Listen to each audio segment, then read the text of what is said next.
अभय मगहिया भाई बहन के भुलेटन काका के राम राम आथिन मगहिया खबर में सुनथी देश दुनिया के खबर। आज 11 अगस्त है। युवा क्रांतिकारी खुदीराम बोस के 111वां शहादत दिवस। उनका सत सत नमन।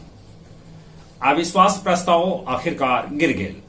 विपक्षी पीठ दिखा के हो गलन सदन से बाहरे। प्रधानमंत्री नरेंद्र मोदी कहलका कि 2024 में हम फिर से रिकॉर्ड मत से सत्ता में आ रही है। कुरुचिकुलम झील भी तमिल कवि तिरुवल्लुवर के 25 फीट उचगर मूर्ति स्थापित कल गई। बिहार में शिक्षक भर्ती लेल एडमिट कार्ड जारी कर देवल गेल। 21 अगस्त के पता चलत परीक्षा के सेंटर है कहां। सृजन घोटाला के मुख्य आरोपी रजनी प्रिया नोएडा से गिरफ्तार कल गए। इंडियन एयरलाइंस अपन लोगो बदल दिलक।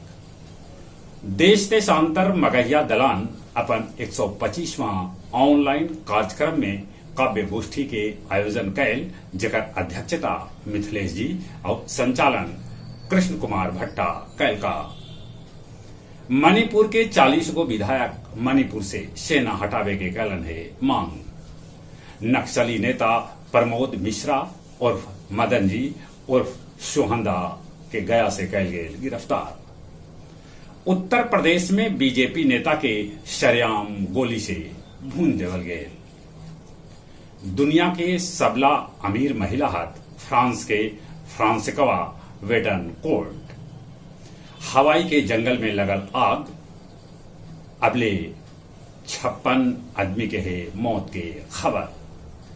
थाईलैंड के महारानी के दीर्घायु होवे लेल महाबोधि मंदिर बोध गया में कैल गेल पूजा अर्चना।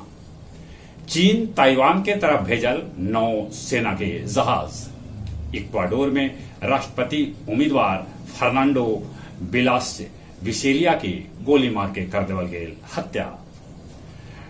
ड्रग्स मामला में गया के वार्ड पार्षद लाछो देवी के जमानत याचिका कर देवल गेल खारिज। बोध गया में एगो बौद्ध भिक्षुक आत्महत्या कर लेला। बकाया मजूरी न मिले से टेकारी में दैनिक मजूर साफ सफाई के काम आखिरकार कर दिलन ठप।